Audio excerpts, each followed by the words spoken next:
We're ready. We're live.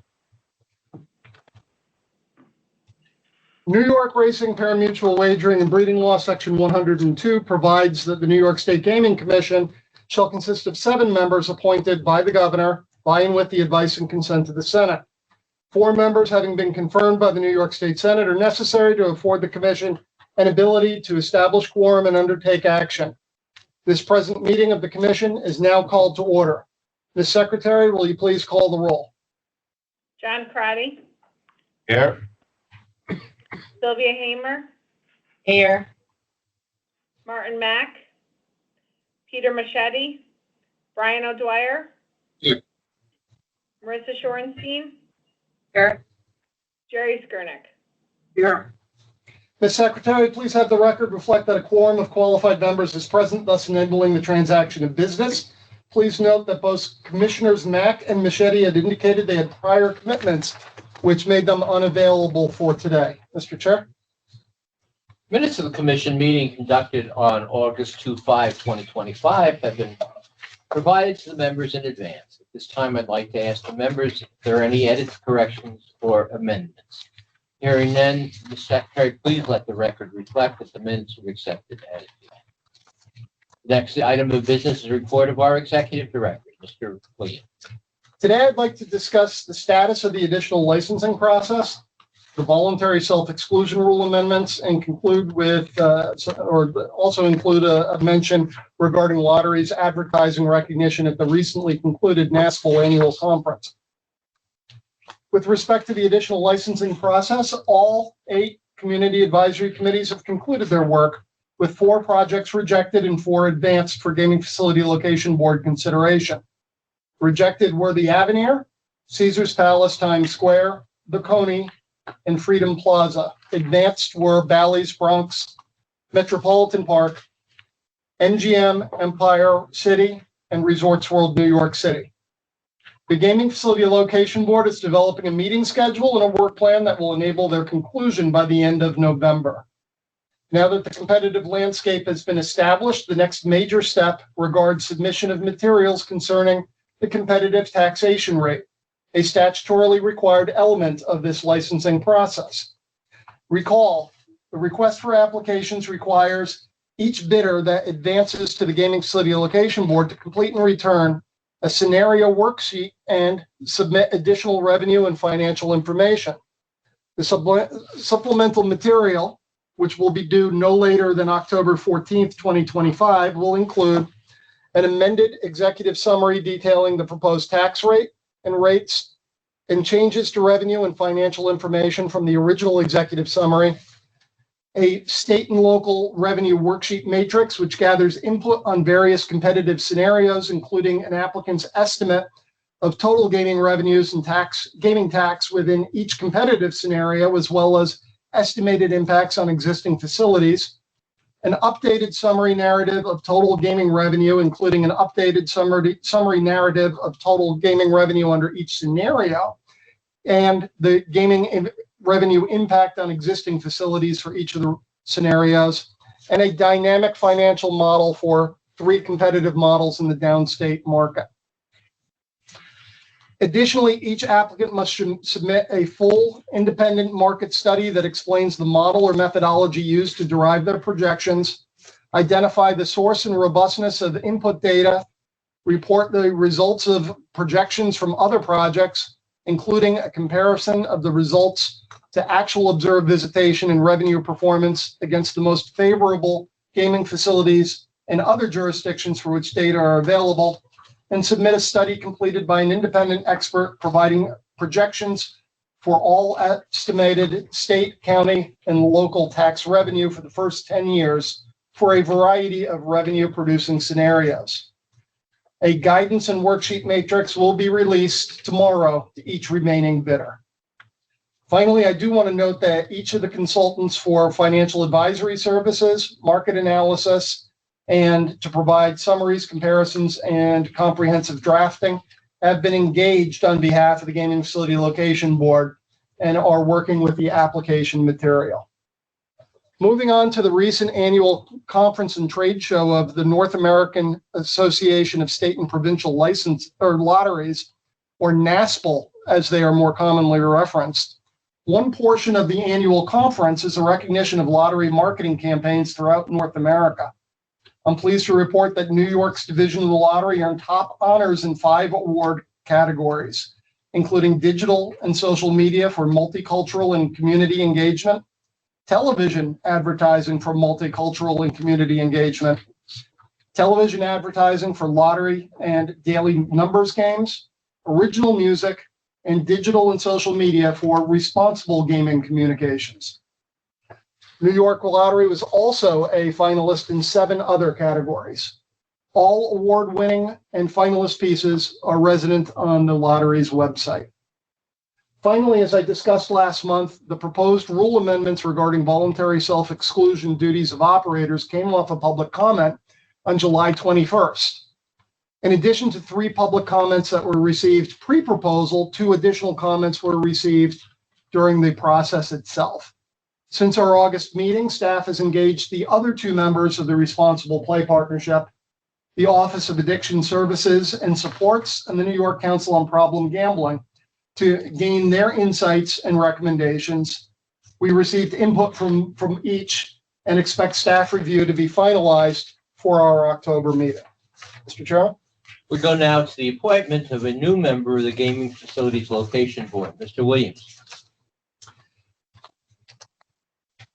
By New York Racing Parimutuel Wagering and Breeding Law, Section 109-A, the Commission is required to select 5 individuals to serve as members of the Gaming Facility Location Board for the additional licensing process. 1 vacancy remains.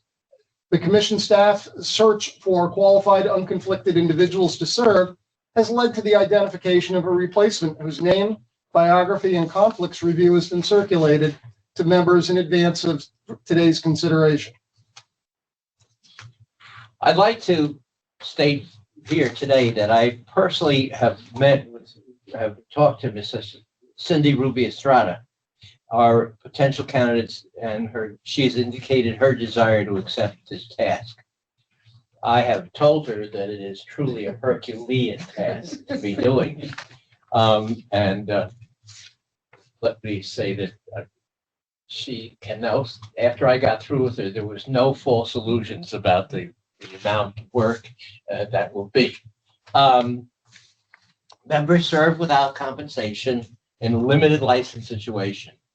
At the conclusion of this, there will be up to 3 people that are be very happy, and at least 1 and maybe more who will be unhappy. And of course, she will have to prepare it. But it is an incredible task, and of course, in terms of the future of New York, it really, as we all know, it is going to be something that is very, very, very important in terms of both our taxation and in terms of the number of jobs that are created, all of that. I know that the work is substantial. I know that the work needs to be done. We've seen the other members of the Gaming Facilities Location Board, and it needs to be done thoroughly and with great integrity. I have not the slightest doubt that my candidate that I am proposing today will meet those tasks with the utmost responsibility, utmost work, and utmost integrity. Ms. Estrada, I want to thank you on behalf of the Commission for taking on, as I said, this Herculean task. We're most delighted to have you. So I will leave the floor open to any of the commissioners if they'd like to ask our candidate a question or so. Spoke before the meeting. Qualifications are excellent. Thank you for doing this. Thank you for having me. Other Actually, voices I think welcome. it's an honor. I really appreciate the opportunity. All right, may I have a motion? So moved. Cindy Estrada de Bryce, all those in favor? Aye. Opposed? Bienvenido. Thank you. Thank you. Had Commissioner Mack been present, he has advised me that he would have voted in favor of Ms. Estrada's appointment. I did not hear from Commissioner Machete. prior to the meeting. Any new or old business? In the groups that were voted down by the CACs, have we heard any feedback? I read in the paper that there was various elements of people saying different actions they were contemplating or undertaking. Are you aware of any in terms of legal action or otherwise? Legal action, no. I've not heard of anything and nothing has been substantiated at this point. I'm sure.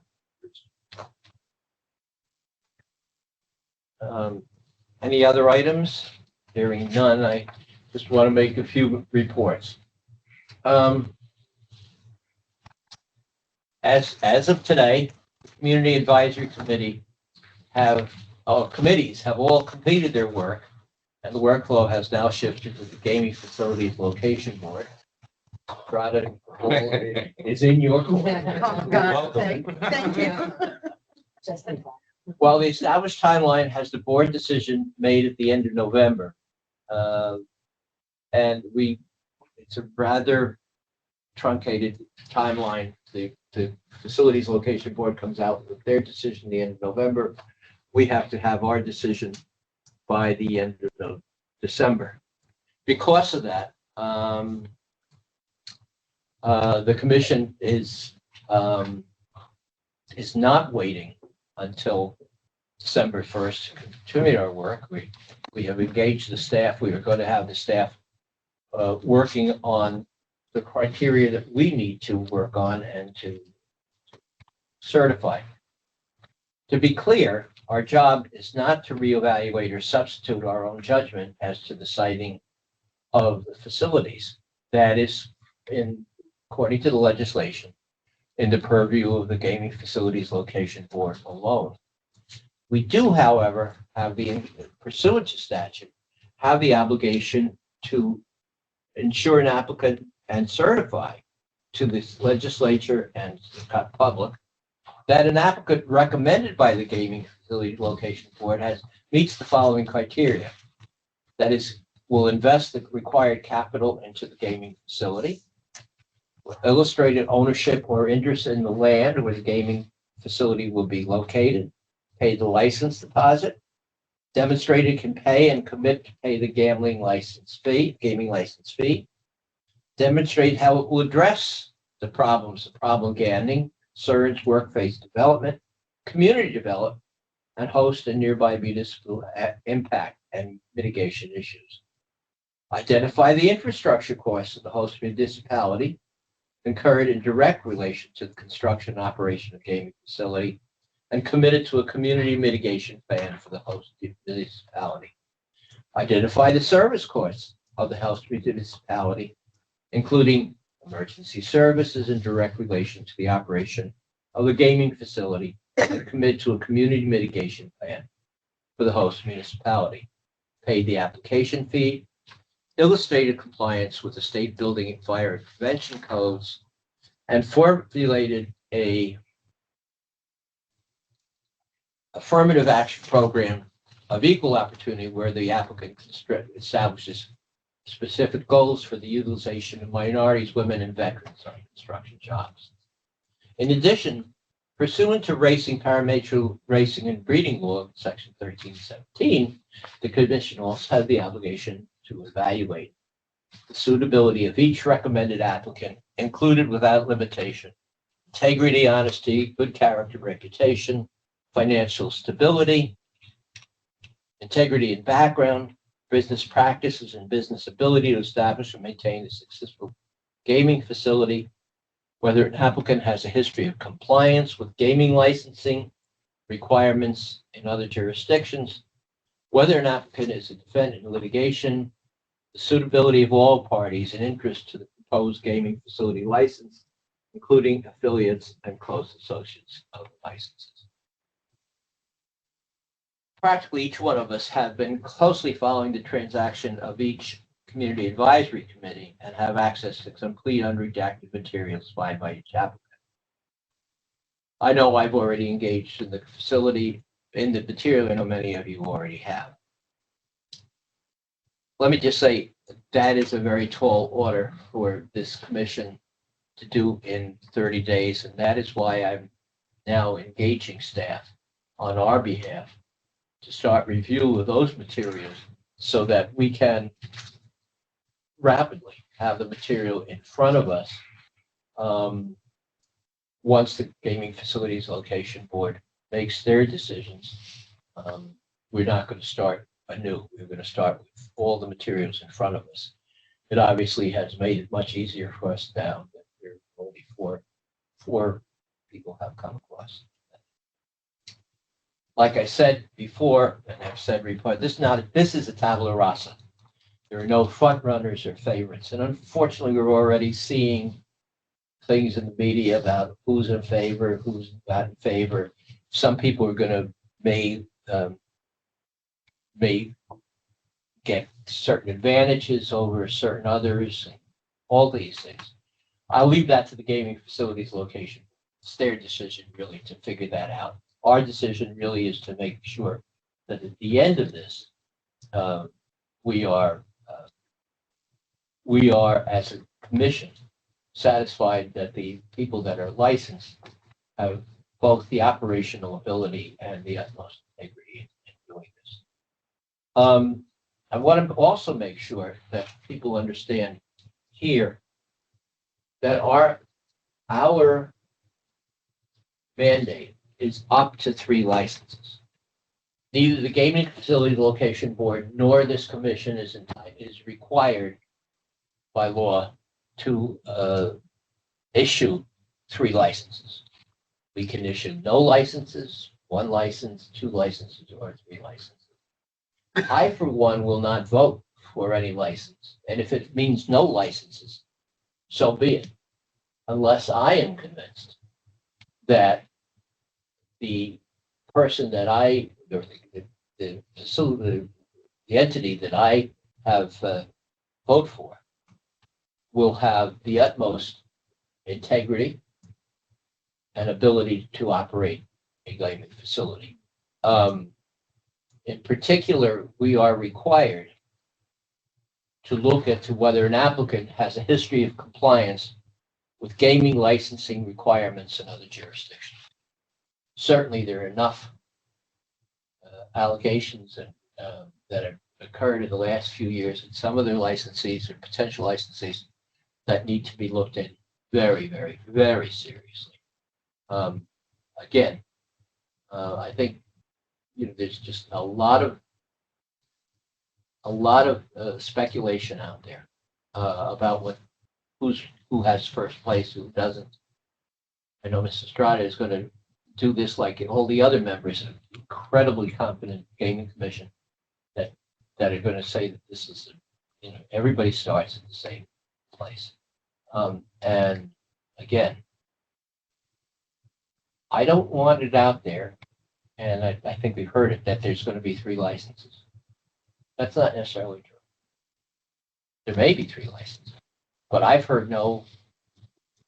had nobody come to me from any place that indicated that I have to vote for 3 licenses, or I should vote for 3 licenses. On the contrary, I think each one of us has an obligation to vote for as many licenses, and if that's none, that's none. As many licenses we think will serve the public interest.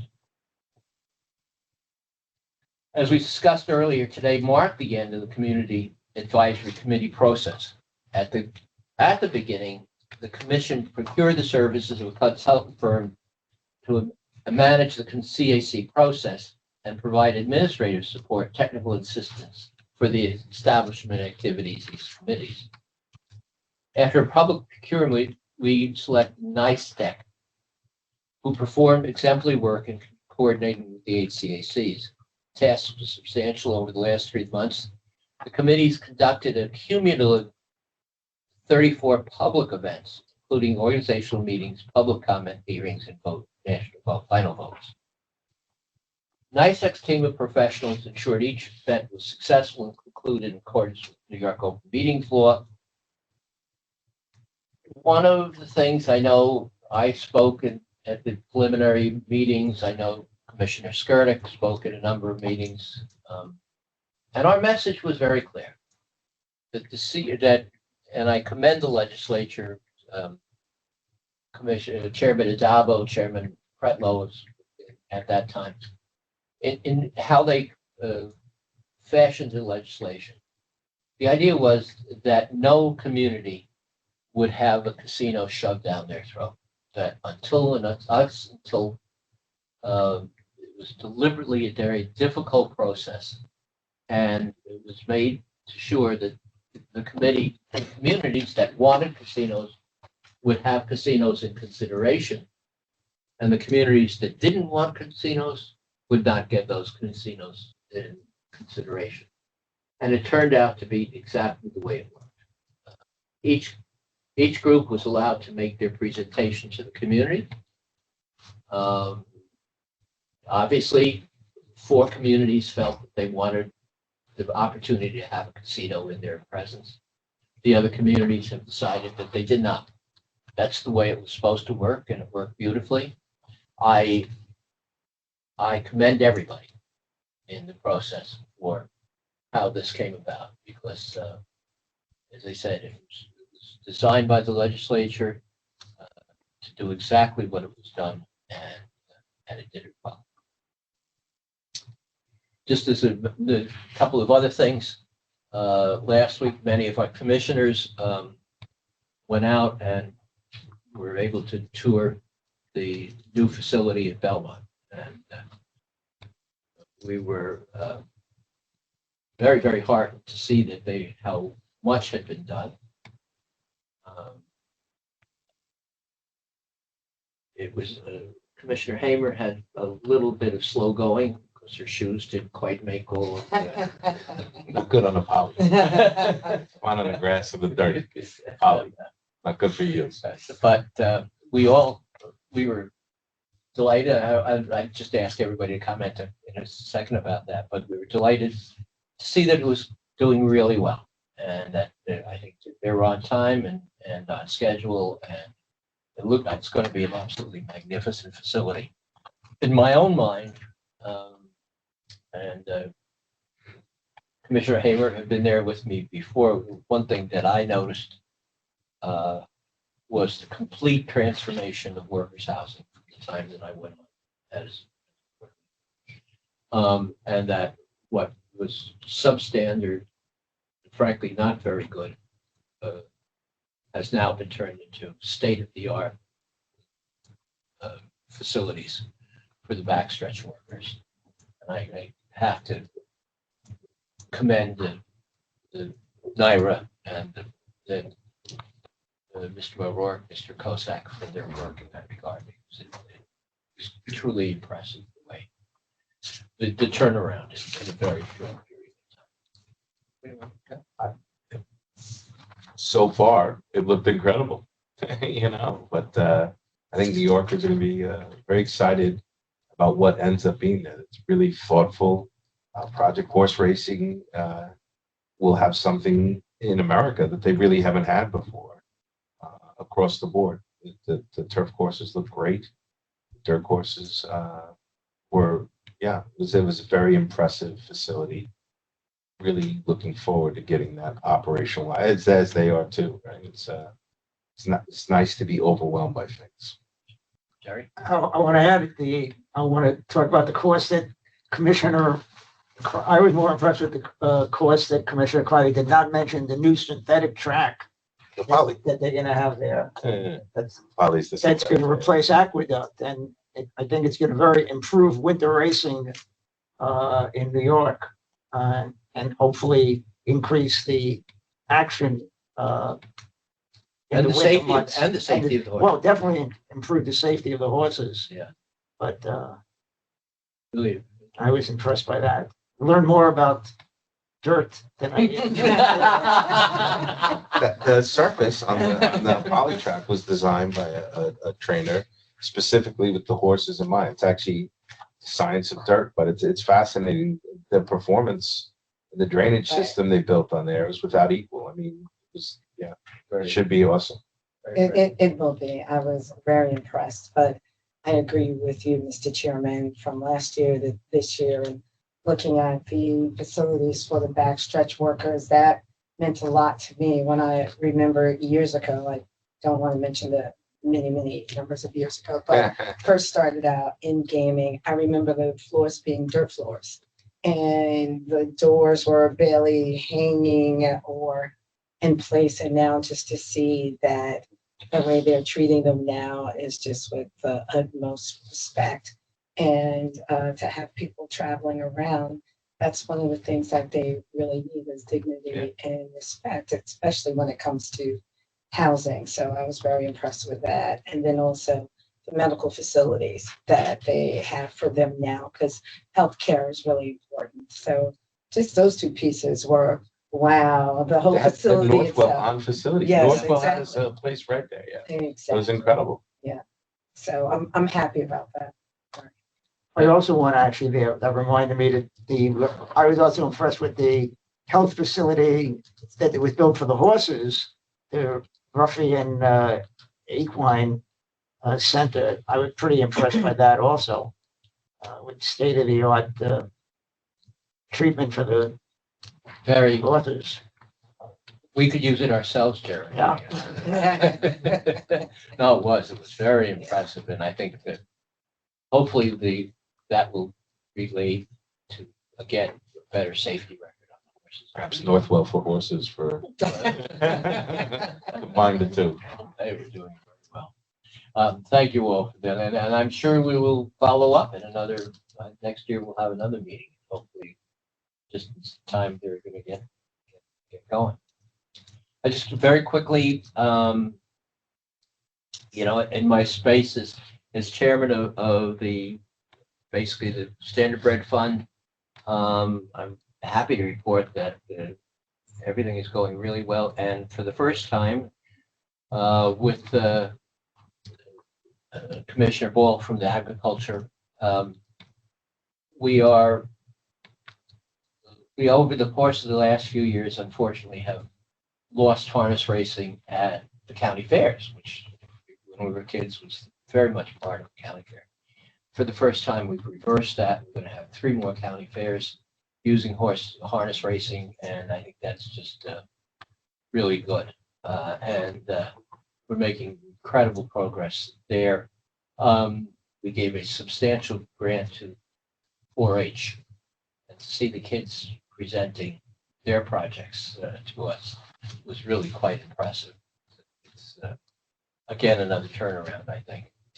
As far as the Thoroughbred Fund, I serve along at that with Commissioner Crotty, Massetti, and Mack, and we were spending a lot of time making sure that the horses are taken care of in the aftercare, and a lot of things going on there where we're going to be devoting a lot of resources and a lot of attention to the horses, to the aftercare provisions. As I have said to the entire industry, this industry makes sense if we take care of the horses and take care of the people who take care of the horses. And if we don't do that, the industry is going to go down. And I think we've made substantial progress in the last year. I'm going to be happy to report more about that. With that, I thank you all, and I thank our executive director and our staff for yeoman's work, particularly since their work now just begins until December, and they got a lot of work ahead of them, and they're going to. They've done it beautifully in the past. I know they'll do it beautifully in the future, and I look forward to. I think the first meeting of the gaming, first official meeting is next week, right? Yes, on the 8th. On the 8th. I will attend the meeting to welcome everybody and to welcome everybody and to thank everybody for their service. You're welcome to come.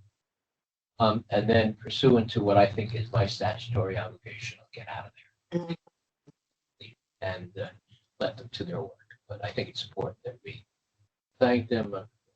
I've Lori Deb officially on behalf of the commission for their work. And once again, congratulations. Thank you. Congratulations, probably not the word we should be using. Oh, come on. But thank you for your work, and we look forward to working with you in the future. Thank you. I will try and make all the meetings in person. I will be in Puerto Rico from the 4th to the 12th for the Somos conference. Yeah. But I will definitely be here as many times as I can. Thank you very much. Right, motion, So moved. Second. all those in favor? The meeting is adjourned.